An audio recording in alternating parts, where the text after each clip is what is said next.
कहत नटत रिझत खिजत मिलत खिलत लजियात, भरे भवन में करत है नैननों की बस बात। अब यहाँ दोबारा उन्होंने श्री कृष्ण के बारे में ही बताया, श्री कृष्ण के बारे में नहीं यहाँ कि यहाँ एक नायक और नायिका के बारे में बताया। जैसे कहत यानी कहना, बात करना, नटत यानी इनकार करना, रिझत यानी मोहित करना, खिजत यानी बनावटी गुस्सा करना, मिलत यानी मिलना, खिलत यानी प्रसन्न खुश होना, लजियात यानी शर्माना, भवन यानी भवन, ए नैनुन यानी नेत्रों से। तो इस दोहे में कवि ने एक नायक और नायिका के एक दूसरे की आँखों में बातचीत कर रहे हैं। जैसे एक दो प्रेमी होते हैं, वो अगर उन्हें बात करने का मौका नहीं मिलता है तो वो आँखों में बातचीत करते हैं। तो नायक की बातों का उत्तर भी कभी कभी नायिका इनकार से देती है, कभी उसकी बातों पर मोहित हो जाती हैं तो कभी बनावटी गुस्सा भी दिखाती हैं। और जब उनकी आँखों फिर से मिलती है तो वे दोनों खुश हो जाते हैं और कभी कभी शर्मा भी जाती हैं। तो कवि कहते हैं कि इस तरह से वे भीड़ में भी एक दूसरे से बात करते हैं और किसी को ज्ञात भी नहीं होता। ज्ञात यानी पता भी नहीं चलता। जैसे अगर दो प्रेमी हैं, एक भीड़ में बैठे हैं, वो दोनों एक दूसरे से आँखों में बात करते हैं, तो अगर नायक ने अगर वहाँ कुछ बोल दिया हो तो वहाँ नायिका आँखों से ही गुस्सा दिखाती है और फिर वो दोबारा नायक के पास देखती है तो वो दोनों मुस्कुराते भी हैं। तो इस प्रकार से दो प्रेमी होते हैं, वो एक दूसरे से भीड़ में भी बातचीत कर सकते हैं पर किसी को पता भी नहीं चलता है। बैठी रही अति सघन बन, पैठी सदन तन माह, देही दोपहरी जेठ की छाहो चहती छाव।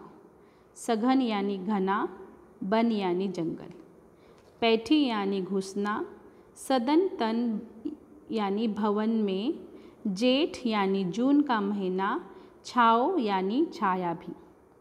तो कवि इस पंक्तियों के ज़रिए कहना चाहते हैं कि जून महीने की गर्मी इतनी अधिक हो रही है कि छाया भी छाया ढूंढ रही है, अर्थात वह सब भी गर्मी से बचने के लिए जगह तलाश कर रही है। वह यह तो किसी घने जंगल में मिलेगी या किसी घर के अंदर। देखो, बैठी रही अति सघन बन, पैठी सदन तन माह। सघन यानी घने वन में इतनी गर्मी हो गई है जून के महीने में, जो छाँव है वो भी छाँव ढूंढ रही है। अपने आप को बचाने के लिए वो या तो एक घने जंगल में मिलेगी या नहीं तो किसी के घर के अंदर मिलेगी। तो इस प्रकार से उन्हें यहाँ बताया है। कागज़ पर लिखत न बनत, कहत सदै सुलजात, कही है सबू तरह हिरय मेरे हिय की बात। कागद यानी कागज़, लिखत न बनत यानी लिखा नहीं जाता, सदेसु यानी संदेश, लजात यानी लज्जा शर्माना, कहिए यानी कह देगा, ही यानी हृदय।